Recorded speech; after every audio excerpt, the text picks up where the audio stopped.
Assalamualaikum warahmatullahi wabarakatuh.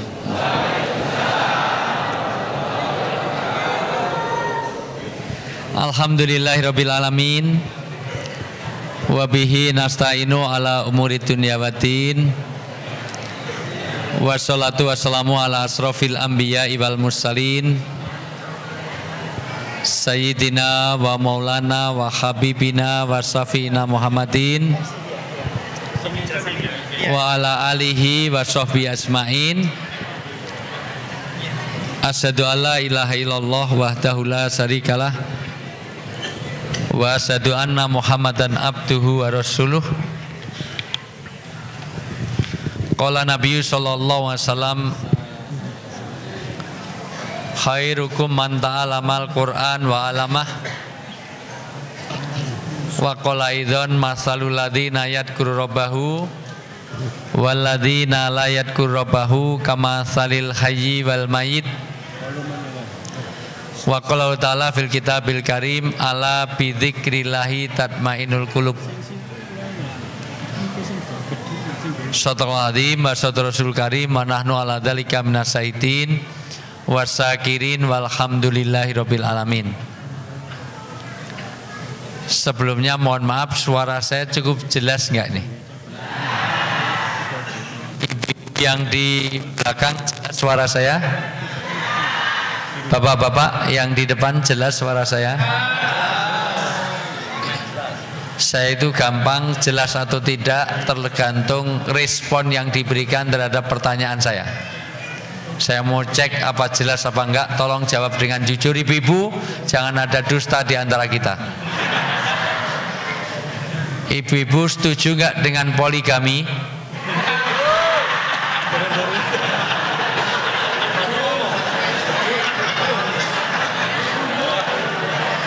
Bapak-bapak jelas suara saya?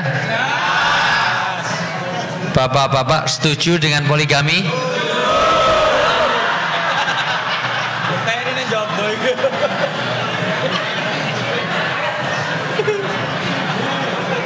Di dunia ini, di Indonesia, di Jawa Timur, utamanya di Sidoarjo, jumlah wanita dengan jumlah laki-laki itu banyak mana? Kalau wanitanya banyak, laki-laki sedikit, tidak boleh poligami, harus satu-satu. Berarti supply and demand tidak balance. Pasti ada wanita yang nggak kebagian suami, betul nggak? Maka wanita yang menolak poligami adalah wanita yang egois, kejam, dan tidak peduli kepada teman sendiri. Orang yang tidak berempati, tidak peduli, itu orang yang baik apa orang yang jelek? Jadi ibu setuju dengan poligami? Jadi ibu-ibu ini orang baik apa orang jelek? Susah ngomong karo wong bodoh-bodoh. Bukan itu yang akan saya bahas malam hari ini, karena poligami ini hanya cek suara aja supaya enggak, sampai tidak feedback aja. Karena poligami bukan untuk dibahas, itu untuk dilaksanakan aja. Pokoknya madu di tangan kananmu, racun di tangan kiri. Wanita kalau nggak mau dimadu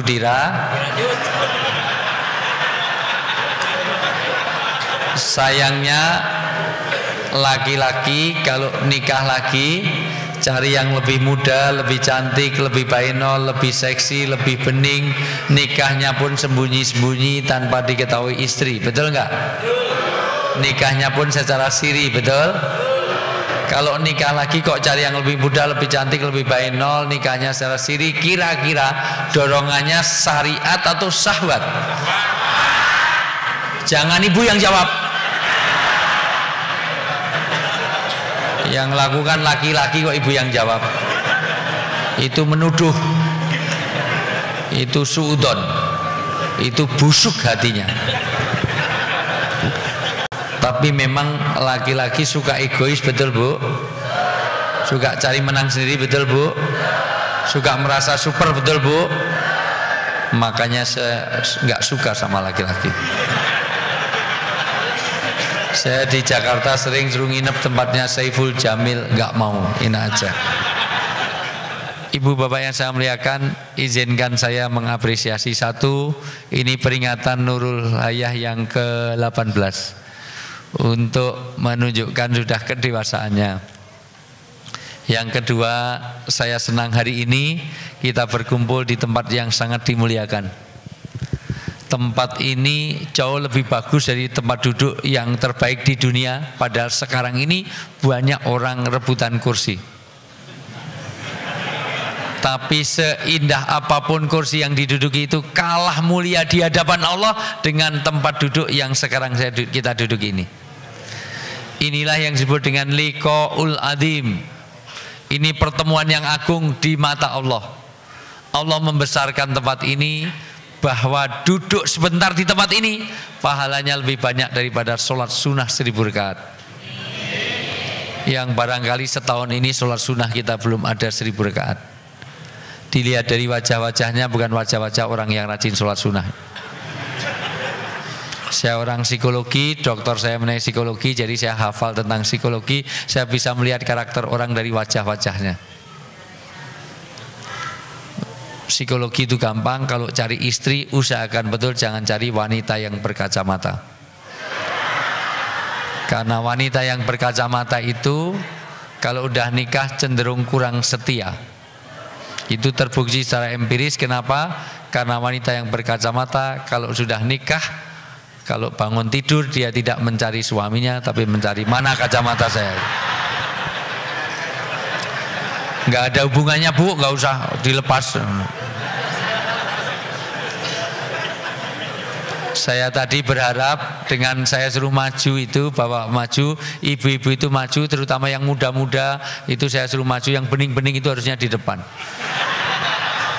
Malah yang tua-tua masuk situ, ya Allah. Udah tua-tua maju ke depan itu, Masya Allah, ngerusak pemandangan aja. Tapi nggak apa-apa Bu, ibu walaupun tua tapi nggak kelihatan muda, Masya Allah, luar biasa. Masya Allah, itu ada yang tua tapi modern, seneng saya. Udah tua tapi modern karena sudah tidak pakai gigi, sudah metik, Masya Allah, luar biasa. Yang main masih ada giginya itu malah tidak ada giginya, ini metik, Masya Allah, luar biasa. Ibu bapak yang saya muliakan, terutama para orang tua kami, alhamdulillah, para guru-guru kami, para senior-senior kami, terutama, mohon maaf saya selalu mendahulukan yang tua. Karena dalam bahasa Jawa orang tua disebut sepuh. Kenapa disebut sepuh? Karena asapnya lebih ampuh. Pokoknya orang tua harus kita dahulukan, karena kemungkinan besar juga akan mendahului saya, kemungkinan besar. Walaupun belum tentu, karena kematian itu di tangan Allah, betul? Sayangnya di Sidoarjo ini kalau ada kematian ada dua kesalahan mindset. Mindset yang pertama, setiap ada kematian salahnya itu apa? Pertanyaannya selalu usia berapa. Yang kedua, sakit apa? Itu bertentangan dengan akidah Islam, bukan karena apa? Kenyataannya tidak ada hubungannya orang tua dengan mati. Apakah orang mati harus tua? Adakah anak kecil mati? Adakah bayi yang mati? Adakah orang tua yang mati? Tapi kalau saya boleh tunjukkan, ini kapan-kapan saya tunjukkan data di Indonesia itu memprihatinkan. Karena piramida penduduk kita itu menggelembung di tengah kayak gentong. Kematian terbanyak di Indonesia ini justru di usia muda. Kenapa? Karena chance dan peluangnya lebih banyak. Maka hari ini saya senang banyak pemuda yang masuk masjid. Maka yang dihargai Rasulullah adalah pemuda-pemudi yang punya kolbun mu'alakun alal masajid. Pemuda-pemuda kalau masih masuk masjid, saksikan bahwa pintu berkah akan turun di kampung itu. Kata Imam Syafi'i rahmatullah alaih, agama masih terbuka di satu kampung ketika kampung itu masih ada anak mudanya. Tapi di masjid masih ada anak muda. Kalau masjid isinya orang tua-tua sama anak TPA, berarti itu pintu agama belum terbuka, barokah belum banyak muncul di kampung itu. Begitu kata Imam Syafi'i rahmatullah alaih. Hari ini saya melihat banyak muda-mudi di sini, insya Allah ini pintu tanda pintu berkah masih ada di Sidoarjo. Kenapa saya dahulukan? Karena anak muda ini lebih cepat mati karena chance dan peluangnya lebih banyak. Dari yang mati karena kebut-kebutan balap liar rata-rata pemuda. Jarang para pensiunan malam minggu, wah kebut-kebutan balap liar jarang. Yang mati karena tawuran rata-rata remaja. Lihat nanti kampanye yang pukul-pukulan rata-rata remaja. Jarang tawuran nggak bisa direm, mati 6 orang antara panti jompo melawan panti Werda, sangat jarang. Yang mati karena pesta miras oplosan di Cicalengka, Jawa Barat, 129 orang, mati 52 orang, semuanya remaja. Kita tidak pernah jumpai para pensiunan, malam minggu tripping yang perapatan oplosan, jarang. Yang mati karena aborsi rata-rata juga remaja. Nggak pernah kita jumpai ada nenek-nenek kemana nek arep nggugurke kandungan le, nggak pernah. Maka hati-hati para remaja ini. Maka kalau saya sebut yang tua, jangan kalau Anda berpikir mati itu harus tua. Yang kedua, sakit. Apakah mati harus sakit? Adakah orang yang sehat segar bugar terus mati, ada nggak? Orang tidur bablas mati, ada nggak? Orang makan kacang terus mati, ada nggak? Makan kacang di bisnya tabrakan, mati. Mati itu kapanpun. Orang olahraga biar sehat, mati di tempat olahraga. Ajima Said Basuki, kiper Persela Lamongan, Arif Rahman, mati di tempat ring tinju. Mati itu kapanpun. Orang habis dengarkan ceramah pulangnya mati, ada nggak? Banyak. Kalau yang ceramah mati jarang. Yang sering mati itu jamaah ini. Mati itu kapanpun. Berapa waktu yang lalu saya ingat betul karena ada Bu Gubernur Bu Khofifah ini. Tahun kemarin Maulid Nabi, mati di tempat siapa? Qori, pembaca Qur'annya. Maulid Nabi di Menteri Sosial. Kok tahu? Karena seharusnya ngisi saya. Tapi karena barengan tempatnya Menseknek, Mas Pratikno, saya pilih ke sana. Karena saya lihat budgetnya lebih bagus di sana. Saya suruh ganti Ustadz Taufik. Baru mau saya ngomong sudah ditelepon. Ustadz ini ketunda. Kenapa? Banyak polisi, banyak dokter kesini. Ternyata koriknya meninggal di tempat. Tapi koriknya, penceramahnya aman. Kalau di sini paling MC-nya dulu. Allahumma amin, Allahumma amin. Enggak. Kalau MC dengan saya mungkin duluan saya. Ngelayatnya duluan saya. Ya. Ibu bapak yang saya muliakan, ada 3 misteri mengenai kematian. Ini penting untuk saya sampaikan karena saya sudah bicara dalam 3 kapasitas. 1, song-song Ramadan. 2, peringatan Nurul Hayah.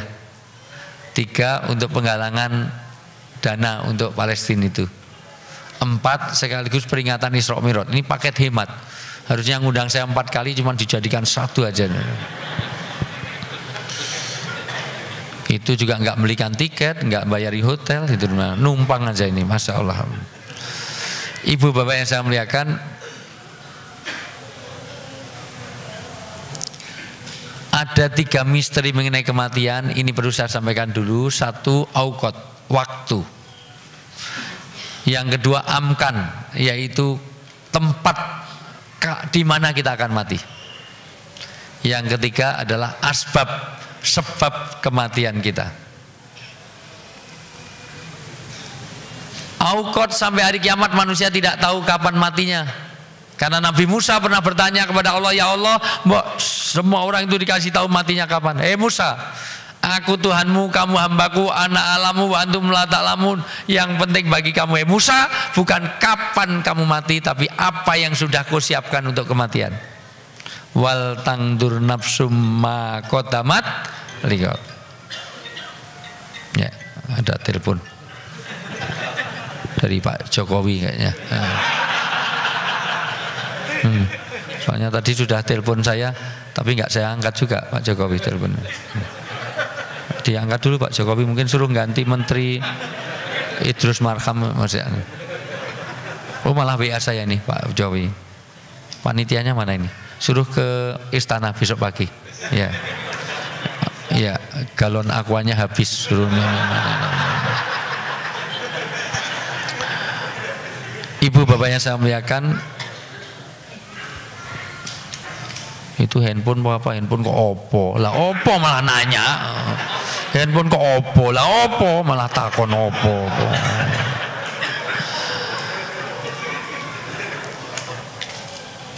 Yang penting bagi kamu bukan kapan kamu mati, tapi apa yang sudah kau siapkan untuk kematian. Karena orang yang pinter bukan orang yang lulusan UNER, ITB, UGM, UI, IPB.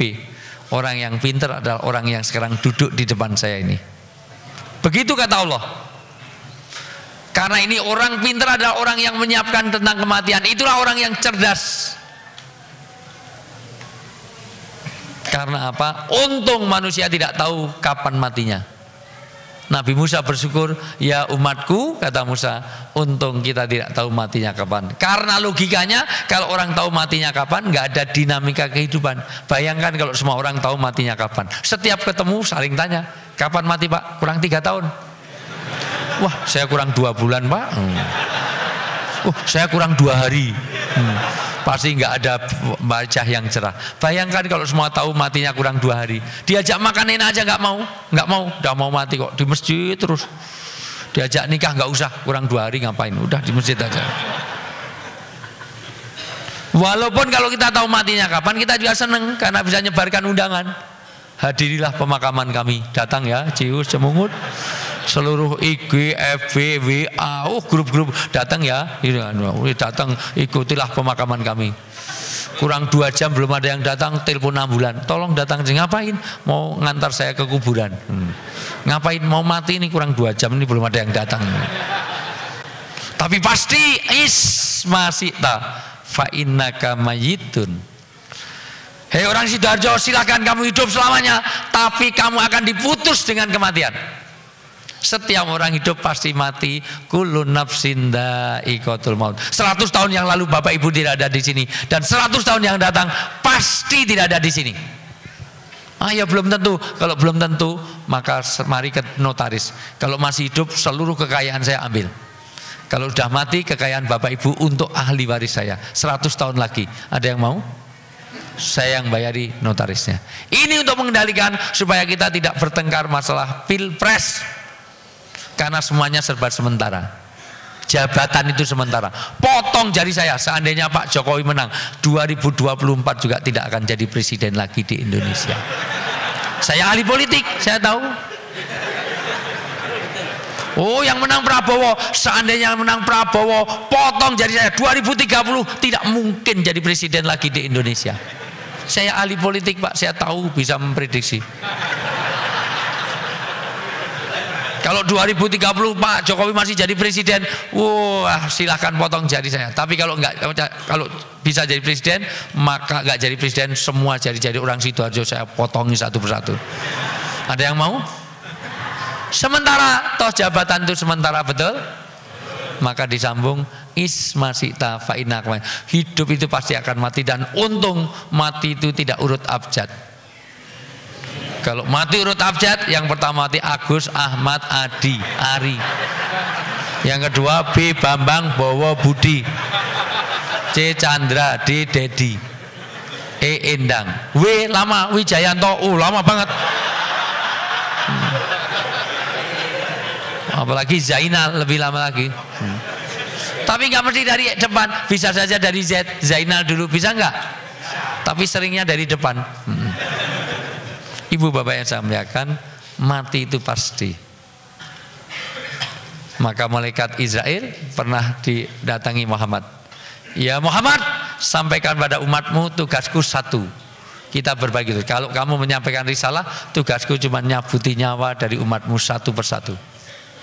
Ya Israel, kayak gitu kok diberitakan ke aku. Aku udah dikasih tahu oleh Allah, kullu nafsin dha'iqatul maut, kul innal mautal ladzi tafiruna minhu fa innahu mulaqikum. Aina ma takunu yudrikumul maut. Ayatnya banyak, umatku sudah tahu kalau mau mati. Yang paling penting ya Israel, apa tanda-tandanya kamu dekat dengan umatku dan segera kau cabut nyawanya. Banyak. Kalau banyak mau dibocorin. Sprindik aja bisa bocor, orang UNAS aja bisa bocor, masa ini nggak bisa dibocorin. Kalau gitu sampaikan pada umatmu, ada 3 di antara banyak tanda kematian.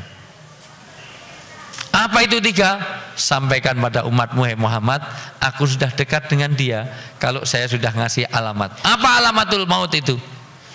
1, sampaikan orang di Sidoarjo kalau orang itu sudah mulai berubah warna rambutnya, yaitu sudah mulai beruban.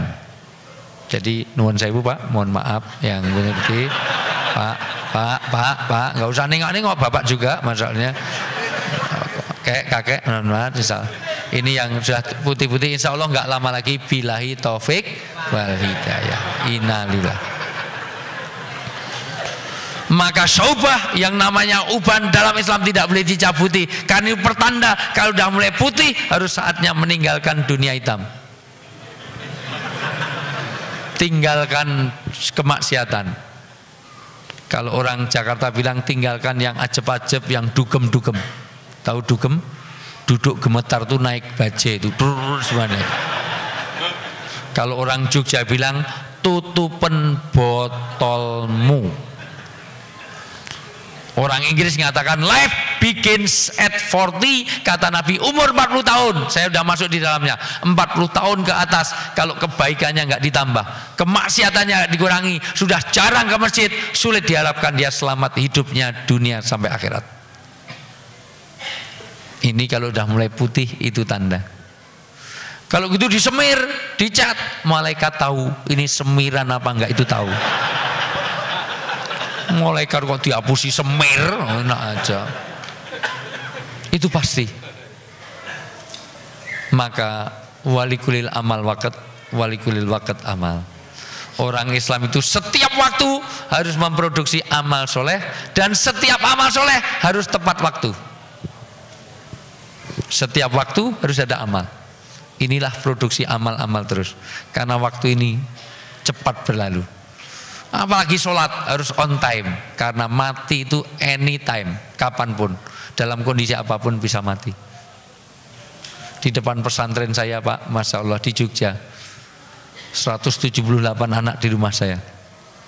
Gaji saya 7 juta, take home pay-nya 8,5 juta.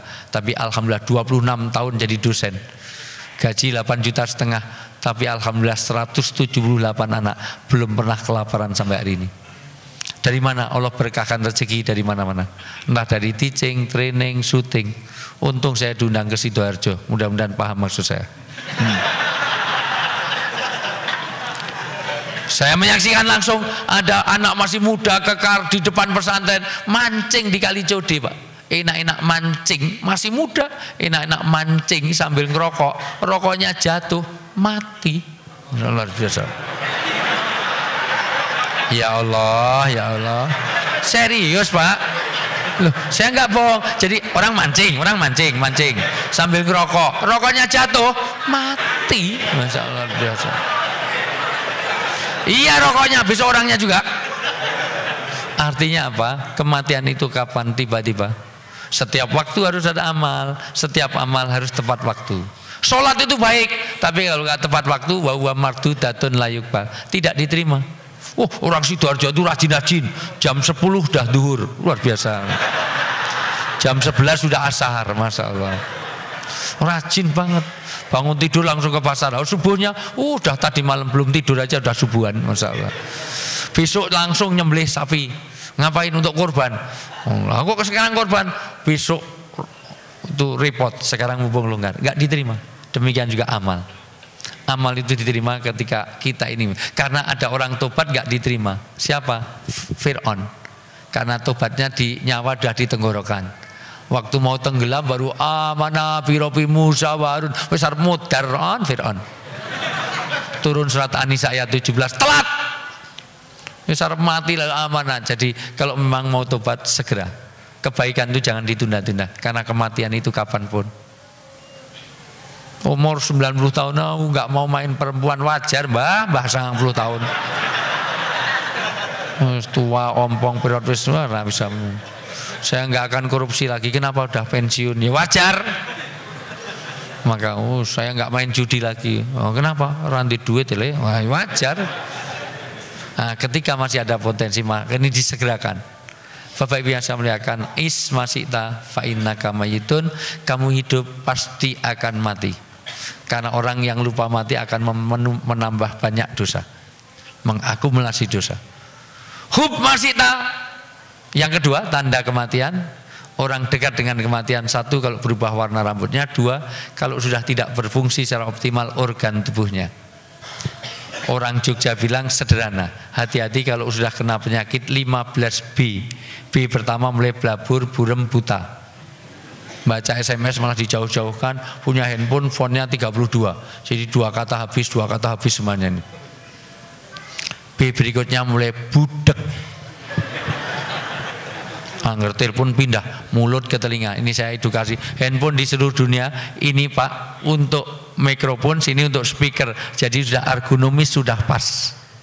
Tapi wong Sidoarjo nek telepon, halo. Oh, gimana? Nah itu sudah dekat dengan kematian.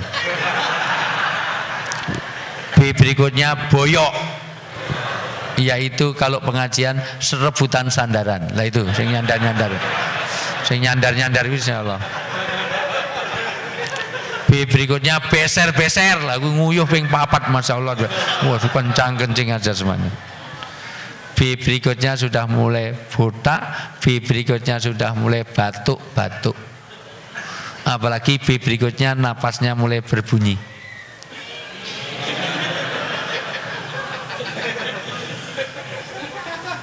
Apalagi tidurnya sudah B, tidak berhadapan-hadapan. Suami nyusul malah diusir. Kono turun jawab kono. Watuk terus. Luar biasa. Pilih ngeloni guling daripada itu semuanya.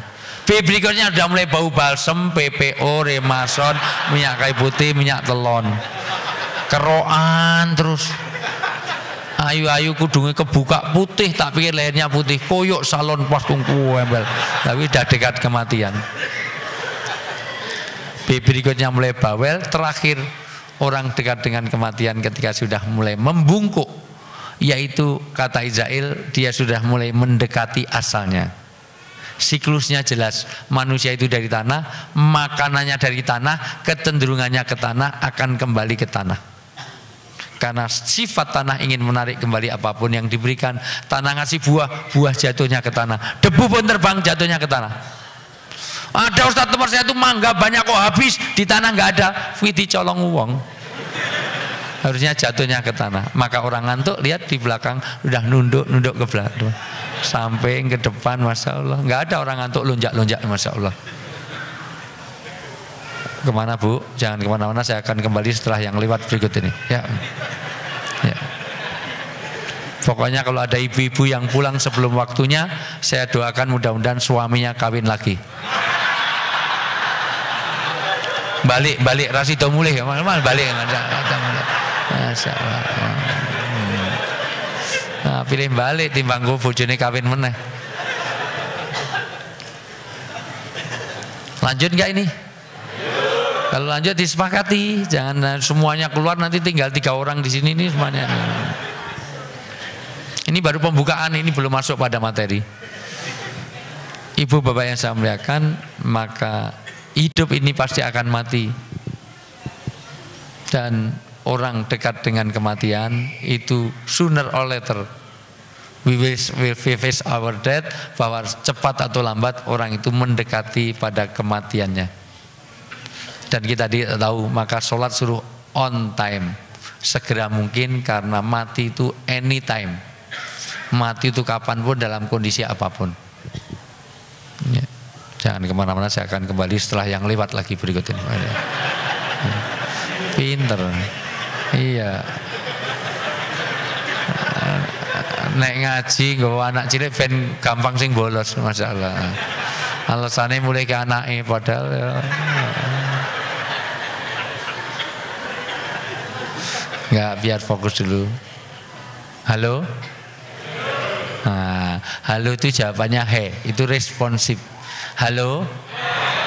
He? Halo, he? Halo, he, halo? He, halo? Halo, he, halo, he?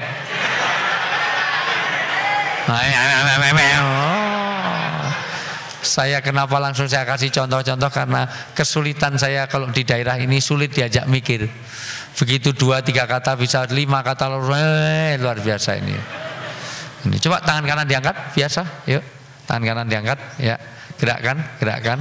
Saya itu biasa ngetes orang yang biasa ikut taklim saya dengan belum pernah, itu akan ketahuan agak kenceng. Kayak kalau ikut thariqah nanti Allahu ratusan kali nggak jatuh karena bukan Anda yang gerakkan. Kata Ibnu Arabi, Allah lah yang gerakkan tangan kita. Nanti semakin kenceng semakin nggak sadar bahwa gerak sendiri karena Allah yang gerakkan. Ada internal power, agak condong dikit, tegakkan. Semua lihat saya, ikuti perintah saya. Lebih kenceng lagi, kayak mau lebih kenceng lagi, semua lihat saya, ikuti perintah saya. Pegang dagu, pegang dagu, pegang dagu, pegang dagu, pegang dagu, pegang dagu, pegang dagu, dagu, nah dagu, pegang dagu, dagu, pegang dagu, pegang dagu, pegang dagu, dagu, pegang dagu, Pak, pegang dagu, Bapak, pegang dagu, pegang dagu, pegang dagu, dagu, pegang dagu, dagu, ayo pegang dagu, pegang. Nah, masya Allah.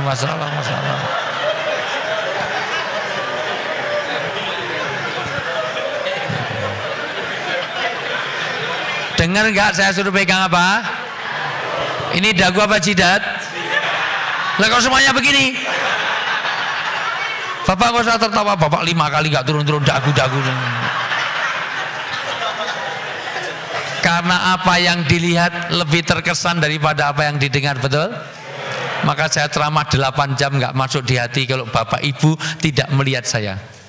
2, maka saya datang di sini saya pikir langsung dikasih minum, diajak foto. Wantri semuanya foto bareng, ngajak satu-satu. Kenapa? Karena sering lihat saya di TV. Kalau saya siaran di radio, satu pun nggak ada yang minta foto ke saya. 3, pentingnya pemimpin. Nyatanya pemimpin begini, semuanya begini. Dagu, Bapak malah 7 kali tadi nggak turun. Itu pun turun karena dipukul sebelahnya. Dagu.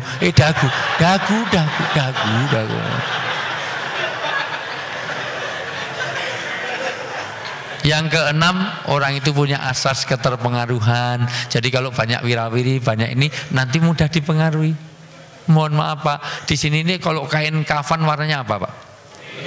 Tolong semuanya jawab. Kalau kain kafan warnanya apa? Kalau kapas warnanya apa?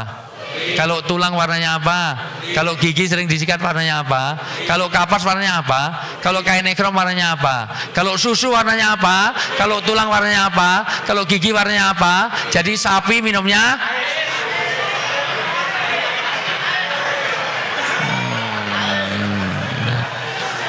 Alhamdulillah 1-2 ada fokus, walaupun beberapa susu. Sapi minum susu bangkrut kamu. Jadi orang itu punya asas keterpengaruhan. Bapak Ibu yang saya muliakan, hidup pasti akan mati. Yang kedua, hub masita, cintai apa saja. Kamu boleh cintai jabatan, kamu cintai apapun. Kalau perlu kursi kamu cintai sampai puasang, masya Allah. Waduh macam-macam. Gambar waduh yang pakai kain ikhram supaya jadi calegnya jadi. Ada kain ihram kebalik, yang dibuka itu yang kiri sini. Ini tawafin yang ngendi ra jelas ini masalah. Yang tadinya nggak pernah ke masjid aja pakai peci, pakai kerudung nggak jelas, padahal dong tahu ngerti neng masjid. Sakit caleg-caleg sirai dipaku, mripate dibolong, masya Allah luar biasa. Ada yang dijungkirkan, sirai neng ngisor kayak masya Allah luar biasa. Ya karpe siap jungkir balik, prek. Nanti kalau udah jadi lupa, kayak pil KB. Kalau pil KB kalau lupa pasti. Tapi kalau pilek kalau jadi pasti. Terus ganti nomor handphone ra iso dihubungi. Ibu bapak yang saya muliakan, begitu orang. Tapi itu sementara. Maka jangan mengandalkan apapun. Rumah yang kita cintai nanti akan berpisah. Mobilnya bagus, nanti kalau mati nggak dinaikkan mobil itu, naikkan ambulan.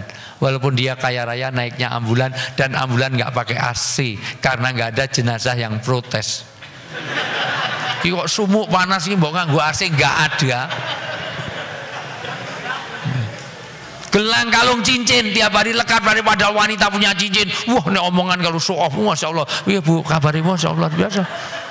Takoni toiletnya pun dibuka kanan kiri lah, naik.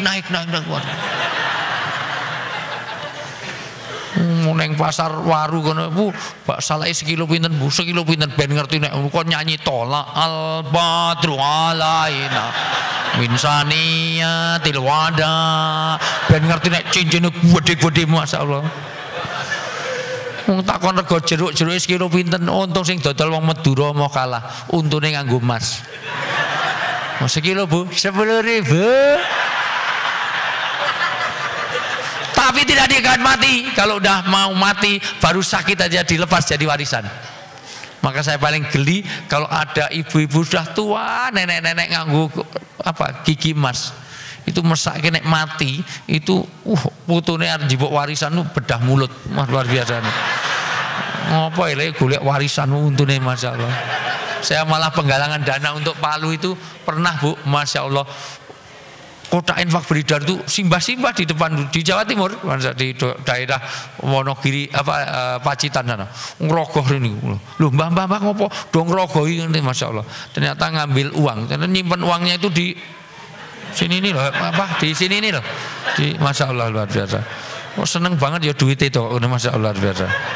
Saya hanya bayangkan masake copete nek arep nyopet dadak nuwun sewu mbah angel banget ngono ya iso kehilangan sampai Kapolsek bingung, Mbak kok bisa hilang itu gimana ya? Saya simpen di mana? Di sini. Lah kok bisa hilang? Lah saya pikir cuma megang Pak, ternyata ngambil juga. Oh kurang ajar. Malah polisinya ngomong kalau gitu peragaan ulang gimana? Ini yang cah cilik ndang mulai kurang nganggo. Ibu bapak semuanya akan berpisah. Rumah yang kita punyai tidak akan dikubur. Mohon maaf, saya itu alhamdulillah di Jogja dapat sofa bagus-bagus Pak, hadiah dari TV. Karena ternyata Indosiar, SCTV, Trans TV, Trans 7, bahkan TV One, Antv, Kompas TV, iNews, itu saya ngisi semuanya di Ramadan. Saya terpilih menjadi pengisi acara favorit pilihan pemirsa. Akhirnya kursi itu semua sponsornya sama Pak, dari stasiun itu nggak mungkin tahun depan akan dipakai lagi dan nggak mungkin dijual lagi, wong udah dipakai di TV. Maka dihadiahkan pengisi acara. Semuanya bagus Pak, sofa masih bagus-bagus di rumah saya. Hanya satu aja agak kempes karena sering diduduki Mama Dedeh, jadi agak kempes banget. Wah ini bekasnya Mama Dedeh jadi kempes banget. Tapi nanti kalau saya mati saya akan tidak didudukkan di situ. Saya punya kasur yang bagus, tapi kalau mati tidak didudukkan di kasurnya Bapak, di tempat yang tanpa kasur. Jangan kata suami istri tidak akan setia hidup semati. Masih lumayan kalau yang mati bapak-bapak, ibu-ibu masih setia, paling tidak 3 bulan nggak kawin lagi.